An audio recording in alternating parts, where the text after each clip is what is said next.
exclusif. Bonsoir. Alexis Corbière, député de la France Insoumise. Décision donc qui sera prise lors d'un conseil de défense mercredi. Conseil de défense que vous avez qualifié de boîte noire. C'est comment le définir autrement. Un conseil de défense, ça n'est pas un conseil des ministres. Dans un conseil des ministres, même sous une forme édulcorée, il y a une publicité des débats. Les différents ministres, le gouvernement est là. Un conseil de défense est très très réduit autour du président de la République, le Premier ministre, le ministre de la Santé, puis après les responsables des armées, etc. Et moi je pense que vous savez, on n'est pas en guerre de ce point de vue-là. C'est-à-dire que l'ennemi, c'est pas grave s'il connaît notre stratégie. Le virus, lui, c'est pas comment dirais-je, un ennemi extérieur. Il n'y a pas besoin de secret. Il est bon qu'il y ait une publicité. Il faut qu'il y ait une adhésion aux décisions qui sont prises. Votre reportage était assez bon. Les Français sont de bonne volonté. Ils sont prêts à faire des efforts. Ils veulent voir le bout du tunnel. Mais voilà, et on comprend plus parce que franchement, bon, je suis un opposant à ce gouvernement. Je trouve que ils ont une manière de gérer les choses qui, quelle que soit l'opinion que j'en ai. Non, attendez, c'est qu'ils nous ont dit des choses. Les masques, fallait pas en mettre, on a vu. Puis après, il y a eu le système des tests qui le tracé, isolé. Vous vous souvenez, qui n'est pas vraiment en application. On a le problème des vaccins. Je sais pas si je peux en parler ici. Moi, je suis élu de Seine-Saint-Denis, Montreuil, Bagnolet, pour ceux qui connaissent. Un seul centre de vaccination pour près de 200 000 personnes, 200 doses par semaine. Enfin, je veux dire, il y avait 3 centres qui devaient s'ouvrir. Il n'y en a qu'un qui s'ouvre. Enfin, les gens sont inquiets. Toutes les listes de réservation sont bloquées jusqu'à mi-mars, le 15 mars. Des tas de gens viennent me voir, monsieur le député, on est des gens âgés, on est inquiets, on peut même pas se vacciner. C'est-à-dire que le gouvernement qui a dit que c'était la stratégie semble totalement sous l'eau. Et c'est ça qui inquiète, c'est ce sentiment en plus, là, d'un dispositif gouvernemental qui n'est pas à la hauteur du problème. Si vous aviez pu justement assister ou bien participer à ces conseils de défense, ça aurait été quoi vos préconisations ? Nous, ce que l'on propose, notamment, on a fait beaucoup de propositions. Actuellement, il faut mettre en place des systèmes de rotation, il faut tourner. On peut pas, il faut prendre des mesures de sécurité évidemment, mais on ne peut pas imaginer une société qui en permanence se bloque comme on est en train de le faire. On a beaucoup parlé de la culture, des restaurants, des bars. On peut imaginer des jauges extrêmement strictes dans lesquelles, je prends un exemple, il y a 400 places de cinéma. Pourquoi ne pas accueillir 50 personnes pour voir par exemple un film? Idem dans les restaurants. Enfin, il faut qu'on organise maintenant la société pour faire face à ce virus et pas en même temps ce système comme ça où d'un seul coup ça se bloque. Donc si je vous écoute bien ce soir, le troisième confinement pour vous c'est non? Là, écoutez, c'est extrêmement rudimentaire comme stratégie parce que un des éléments aussi du confinement, c'est la saturation des hôpitaux. Et qu'est-ce qui est fait depuis 1 an qu'on connaît maintenant le problème du Covid? Il n'y a pas une seule création d'ouverture de lits, voire même il y a encore des programmations de fermeture de lits. C'est ça qui nous met en colère. Je vais remettre ma casquette d'élu local. Il prévoit même des fermetures de classes pour la rentrée prochaine. Je viens d'apprendre ça. 187 fermetures de classes dans mon département. Oui, mais rien n'est décidé, pardon. C'est ce qu'ils viennent de dire dans des instances où il y a des représentants des enseignants. C'est-à-dire qu'on se dit, on nous dit, il y a un problème, on est impacté par l'école, il faudrait plus de moyens, ils veulent réduire. Depuis 1 an, on dit l'hôpital est saturé, il n'y a pas une seule ouverture de lit en réanimation. Donc au bout d'un moment, il y a, je veux dire, attention, là, il y a une non-adhésion de plus en plus de la société, même si les gens, à juste raison, ont peur, les gens sont disciplinés. J'invite chacun à mettre le masque. Le problème n'est pas d'appeler une indiscipline qui nous mettrait en danger, mais il faut imaginer les choses autrement. Et de toute manière, revenons à ce qu'on était le point de départ de notre échange, c'est que on a un gouvernement qui se réduit de plus en plus à quasiment rien. Le chef de l'État, c'est la monarchie présidentielle de la Ve République à plein. Le président de la République décide. Vous qui êtes journaliste, moi qui suis député, on ne sait rien de ce qui va être annoncé mercredi. On est là suspendu à notre poste de télévision comme tous les citoyens. Quel est le lieu de débat, d'échange? Aucun. Moi, je viens de passer, 55 heures de discussion sur un texte, on n'en parlera pas ce soir, mais dit séparatisme, alors que franchement, l'urgence, c'est comment on règle le problème, notamment du Covid. Députés, opposition, majorité sont totalement hors du champ. C'est pas bon, ça. Et voyez, il y a une société qui, à mon avis, est à un seuil désormais de refus de toutes ces mesures qui, quand même, limitent nos libertés. Et je ne le banalise pas. On parlait tout à l'heure, Alexis Corbière, du variant, du variant britannique notamment. C'est une raison de plus donc pour accélérer la vaccination. Le ministre de la Santé parlait de course contre la montre mercredi. Et dans cette course au vaccin, Lucille de Villers, où se place la France par rapport aux autres pays? Est-elle vraiment en retard? Eh bien, tout dépend à quel pays on se compare parce qu'il y a de fortes disparités dans cette course à la vaccination. Regardez, on a sélectionné 4 pays, les États-Unis, la Grande-Bretagne, Israël, l'Allemagne et l'Italie. Et ce qui est sûr, c'est qu'on a été à la traîne toute la première semaine du mois de janvier. Regardez, en jaune, c'est la courbe française. Elle augmente brusquement autour du 4-5 janvier. C'est là qu'on a commencé réellement à vacciner. Et en 6 jours, entre le 5 et le 10 janvier, on vaccine environ 100 000 personnes. Alors oui, c'est beaucoup, mais à ce stade, on est encore très loin de l'Italie ou de l'Allemagne qui dépassaient la barre des 600 000 vaccinés. C'était 6 fois plus que nous et on était encore très très loin derrière les États-Unis ou Israël et même la Grande-Bretagne qui à ce stade avait dépassé le million de vaccinés. La tendance, elle commence tout juste à s'inverser entre nous et les autres pays. Depuis ce week-end, on commence enfin à rattraper nos voisins, l'Italie et l'Allemagne. Il faut dire que depuis la mi-janvier, le gouvernement a décidé d'accélérer tout le processus de vaccination. Et aujourd'hui, ça commence à se traduire dans les courbes. À la date d'hier, par exemple, 1 million de personnes vaccinées en France, à peu près 1,5 million en Italie, encore plus en Allemagne, mais on reste toujours loin derrière Israël ou encore la Grande-Bretagne. Merci Lucile. Alexis Corbière, vous faites partie des 66 millions de procureurs dénoncés par Emmanuel Macron, ou bien vous estimez qu'on a le droit à l'erreur ? C'est pas très gentil de parler comme ça des Français. C'est bizarre, un chef de l'État qui maintenant insulte un peu ou se moque des gens qui l'ont élu. Il n'est que le représentant de ces gens-là. Il devrait leur parler un peu plus gentiment. On a quand même le droit de se poser des questions sans être un procureur, j'imagine dans son esprit d'ailleurs qu'un procureur c'est quelque chose de négatif. Le droit à l'erreur ? On a le droit ? Mais là, le problème, il y a plusieurs aspects. Premièrement, je reviens pas, mais je l'évoquais tout à l'heure, quand même, des gens, le porte-parole du gouvernement de M. Macron nous expliquait qu'à une époque, il fallait pas porter le masque. Quand même, les Français s'en souviennent. Ça, c'est pas des procureurs que de le regretter. Sur les vaccins, on pourrait aussi discuter de la stratégie tout de même qui a été choisie. On dit on pourrait aller plus vite. Je rappelle par exemple que le week-end, on arrête de vacciner, alors que c'est la guerre, mais le week-end, on arrête. On pourrait se donner plus de moyens. Il n'y a pas assez de doses. Je vous l'ai évoqué. Moi, je suis très basique. Il y a 10 jours, Monsieur le Préfet m'a contacté en me disant il va y avoir 3 centres de vaccination dans votre circonscription. Et là, il a rappelé, il n'y en a plus qu'un. Pourquoi ? Parce qu'on n'a pas assez de doses. Donc, est-ce que le gouvernement est responsable du comportement de Pfizer ou bien des autres laboratoires ? Parce que ce gouvernement, notamment, il n'a pas donné les moyens à ce qu'il y ait un pôle du médicament public en France. Il n'a pas donné les moyens à ce qu'une entreprise comme Sanofi investisse vraiment dans la recherche, alors que nous leur avons donné près d'1 milliard de crédits d'impôt recherche, de déduction fiscale, que vous, moi, nous les contribuables, nous avons accepté que cette entreprise paye moins d'impôts pour soi-disant investir dans la recherche. Le reproche, c'est de dépendre des autres pays. Et sur les 11 centres de recherche qu'avait Sanofi, en l'espace de 10 ans, ils en sont aujourd'hui à plus que 4. Ils vont même en fermer un prochainement. Ils licencient alors qu'ils ont reversé plus d'1 milliard, 4 milliards même d'ailleurs pour être précis, à leurs actionnaires en dividendes. Donc on a accepté à ce que des groupes comme ça n'investissent pas véritablement dans la recherche. C'est quand même incroyable que nous ne soyons même pas, nous, à l'initiative, je dis nous, au moins une entreprise française à l'initiative d'un vaccin, non pas pour faire cocorico, mais parce qu'on s'est mis dans la main du coup de groupes étrangers qui eux font du profit, qui eux effectivement ne sont pas à la hauteur, y compris des commandes qui sont faites. Et notre indépendance, notre souveraineté, notre indépendance au moins sanitaire, elle devrait passer par le fait que nous avons des outils nationaux et pas des entreprises internationales comme Pfizer qui, malgré le fait que le président de la République d'ailleurs l'avait dit, le vaccin devrait être un bien universel mondial, ça ne devrait pas passer par des logiques de marchandisation. Et ben voilà, ça c'est aussi le monde de Macron. Donc il a aussi sa responsabilité sur la gabegie aujourd'hui qu'il y a et l'absence du nombre de vaccins. Parce que c'est des logiques marchandes qui régissent à ça. Alors que vous et moi, j'imagine, quelles que soient après nos opinions, je m'adresse aussi aux téléspectateurs, bien sûr pas à vous personnellement, mais on est au moins d'accord pour dire qu'il y a des choses, l'éducation, la santé, ça doit pas être soumis à des règles d'argent. Et là, c'est ce qu'on voit. Donc, y compris si nous avions gardé des outils nationaux que nous avions à une époque, il me semble qu'on serait plus fort. Donc ça, je le reproche, même s'il va de soi que ma critique ne se situe pas comme une critique qui consiste à ne pas à sous-estimer le problème. Et j'invite les Français à faire attention, évidemment. C'est un virus qui peut faire mal, qui peut laisser des séquelles, qui tue. Soyons rigoureux. Mais franchement, la puissance publique et ce gouvernement, me semble, a fait beaucoup d'erreurs. Cette image, à présent, en provenance du Danemark, regardez en marge de manifestations anti-couvre-feu. Une poupée grandeur nature à l'effigie de la première ministre, Mette Frederiksen, a été brûlée.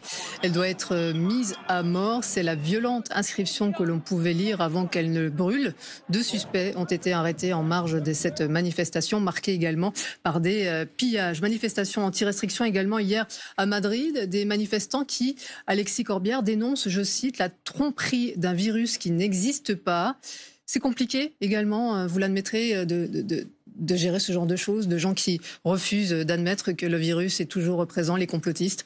Oui, mais arrêtons d'en parler quelque part. Enfin, je veux dire, ne donnons pas l'impression que c'est le problème. J'ai l'impression, il y a 3 semaines, que le problème, y compris un peu de ce que je viens d'écrire tout à l'heure, de l'insuffisance de vaccins, était dû au fait que des Français se posaient des questions et on mettait le zoom sur les complotistes qui seraient quasiment eux qui mettraient des bâtons dans les roues du gouvernement. Donc il y a des gens qui se posent des tas de questions, qui doutent, qui reprennent des théories fumeuses. Moi, ce que j'ai à dire modestement, à Pascal Amène, ça existe vraiment, la Covid, j'ai des amis qui l'ont eu, j'ai même des décès dans mes proches, c'est dangereux, faisons attention, ça n'est pas une invention du gouvernement.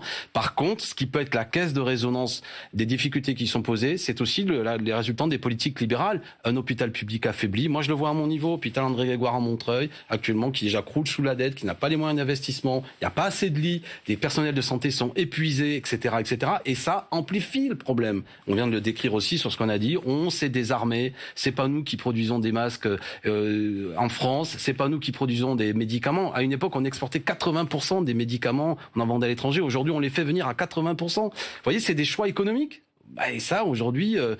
comment dirais-je, il y a de la politique aussi dans l'épidémie à laquelle nous avons à faire face. C'est pas que, comment dirais-je, une catastrophe naturelle auquel nous ne pouvons rien. La pénurie des vaccins fait qu'on vaccine, on le disait, par ordre de priorité. Mais certains réussissent à passer en force en faisant jouer leur relation, leur proximité avec le pouvoir. Et quand cela finit par se savoir, eh bien, ça s'appelle un scandale. Exemple au Brésil, en Italie, mais aussi en Espagne. Lisa Beaujour. Dans plusieurs pays, des personnes non prioritaires ont réussi malgré tout à accéder aux vaccins anti-Covid. En Espagne d'abord. De nombreux responsables militaires et politiques sont accusés d'avoir bénéficié de passe-droit pour se faire vacciner. Le scandale est énorme, les limogeages et les démissions s'enchaînent. Beaucoup ont dû s'expliquer publiquement, comme ce responsable santé d'une ville espagnole qui a tenu des propos plutôt surprenants. Je ne voulais pas me faire vacciner, mais mes employés m'ont dit qu'ils ne se feraient pas vacciner si moi je ne le faisais pas. C'est pour ça que je l'ai fait en même temps qu'eux, alors que je ne voulais pas. Je ne me fais jamais vacciner contre la grippe. Je n'aime pas les vaccins. Même polémique en Italie. Là-bas, on les surnomme i furbetti del vaccino, les petits malins du vaccin. Dans le sud du pays, des dizaines de personnes se seraient fait vacciner sans en avoir le droit. Parmi eux, des anciens maires.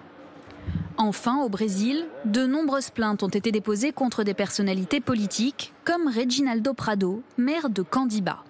Il s'est fait vacciner alors que sa ville de 15 000 habitants avait reçu à peine une centaine de doses de vaccin. À la suite des critiques, le maire a donné une explication déjà entendue.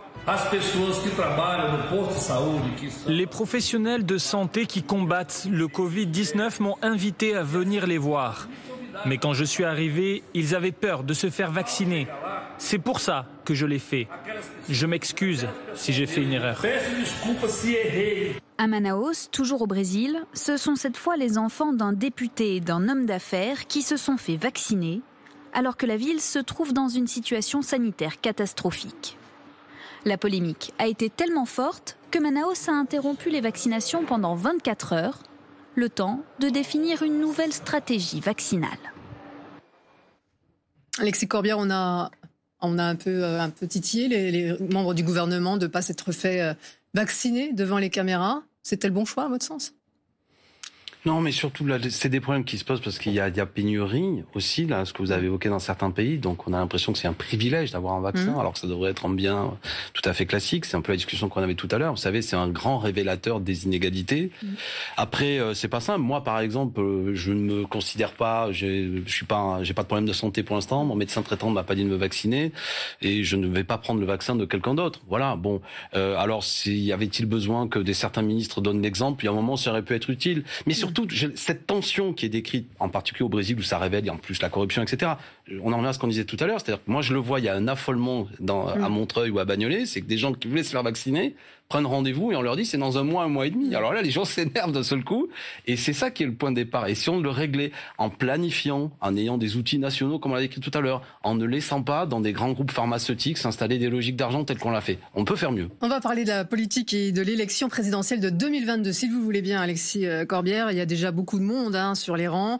L'éventuel retour de Christiane Taubira et de Arnaud Montebourg, qui est déjà très convoité, Arnaud Montebourg, par les Verts notamment. Par les Verts. Le retour en politique de l'ancien ministre socialiste, vous le voyez de quel œil à la France d'un insoumise ? œil positif, parce que Arnaud Montebourg, c'est aussi un émetteur d'idées dans la société, qui sont globalement des idées dans lesquelles que nous avons porté lors de la dernière élection présidentielle. L'idée de la démondialisation, qu'il faut arrêter le grand déménagement de la Terre et des marchandises qui participent à la dégradation de la planète. Une autre idée qu'avait portée Arnaud Montebourg à une époque, c'était l'idée d'une 6e République, c'est-à-dire qu'il faut refonder la République. Alors après, Arnaud Montebourg, il le porte pas comme nous dans une 6e République qui serait décidée par le peuple. Mais ce que je veux vous dire... Mais il marche pas sur vos plates-bandes, justement. Non, parce que ça, je veux dire, il faut arrêter ces histoires de parts de marché. Une campagne électorale, on est à 1 an, c'est d'abord... Il y a des parts de pourcentage pour obtenir des voix. Mais je ne sais pas si Arnaud Montebourg sera candidat, ne lui faites pas dire ce que lui-même ne sait pas. Actuellement, il revient, il avait arrêté de faire de la politique, très bien. Il revient, il va faire circuler des idées, j'imagine. Il a écrit un livre, il critique François Hollande, manifestement, il reconnaît qu'il a nombre d'erreurs, il donne raison à Jean-Luc Mélenchon, de fait. Bon, moi, donc vous voyez, d'abord, ce qui m'intéresse, c'est le combat d'idées. Vous savez, toute victoire électorale doit être précédée d'abord de victoire idéologique. Et si Arnaud Montebourg vient faire circuler ces idées dans la société, tant mieux. Et la logique, si tout le monde travaille normalement, c'est qu'on se retrouve même. Donc on peut être concurrent et allié en même temps. Mais moi, je pense pas que Arnaud Montebourg viendra faire concurrence à Jean-Luc Mélenchon. Parce qu'au bout d'un moment... Il y a du monde à gauche quand même. Non, mais là, on parle d'une proximité idéologique. Arnaud Montebourg, il n'y a aucune raison qu'il ne soutienne pas Jean-Luc Mélenchon. Si vraiment il est pour la démondialisation, s'il est critique par rapport à l'Europe, s'il veut une 6e République. Bon, et j'ai confiance en ça. Bon, s'il veut faire autre chose, on verra. Et puis, vous savez, Arnaud Montebourg, vous en parlez, peut-être que dans quelques jours, on aura même des sondages qui l'amèneront très bas. Est-ce que lui-même, il ne veuille pas être candidat? Et Christiane Taubira, alors? Mais pareil, magnifique personnalité. Si Christiane veut venir aider aujourd'hui à battre Emmanuel Macron, à mobiliser les quartiers populaires, les milieux populaires qui sont très abstentionnistes, il n'y aura pas de victoire sans mobilisation du peuple. Donc c'est ça, vous savez, là il y a des noms de gens, mais il faut être sur le terrain, il faut mobiliser les gens. Quel est le programme? Nous, on a un programme. On a plein de défauts, les Insoumis, mais on a un programme. Les gens, c'est comme une marque. Mélenchon, Insoumis, les gens voient ce que nous proposons. Là, vous donnez des noms, mais on ne sait pas très bien ce qu'ils proposent. Que pense-t-il de l'Europe? Nous, on est pour désobéir aux traités. Et eux, qu'en pensent-ils? J'ai parlé d'institutions, c'est important la démocratie. Comment on redonne la parole au peuple? Bon, comment sur les questions écologiques? Arnaud Montebourg, il est pro-nucléaire, par exemple. Vous voyez? Et si on méprise d'abord les idées, qu'on n'est que dans des noms de personnes, tout ça est un peu dommage. Moi, je pense qu'on peut se remobiliser, se rassembler, refaire venir aux urnes nombre de gens qui s'en sont éloignés, d'abord sur des propositions positives. Je reviens, et je vais conclure là-dessus, vous savez, les idées. C'est le partage des richesses. Ce pays a des potentialités. Les gens ont produit des richesses, il faut mieux les répartir. Il faut imaginer un autre modèle de production qui arrête de saccager la planète. Et le plus important, il faut imaginer des institutions politiques, un système politique où le citoyen n'est pas, entre 2 élections, un gamin en culotte courte qui n'est jamais convoqué, et puis une fois tous les 5 ans, un système électoral qui en plus le dépossède. Donc d'autres institutions. Tout ça, c'est des beaux projets. Si on fait tout ça, eh ben vous verrez qu'on arrivera à rassembler beaucoup de choses. Moi, je pense que Jean-Luc Mélenchon, par les 2 campagnes qu'il a menées, il est le plus capé, si je puis, pour mener ça. Et on peut battre Emmanuel Macron. On peut proposer au pays un grand projet. Il n'y a pas de fatalité. Alexis Corbière, l'invité politique du 23h. Merci beaucoup d'être venu sur le plateau du 23h. Merci encore.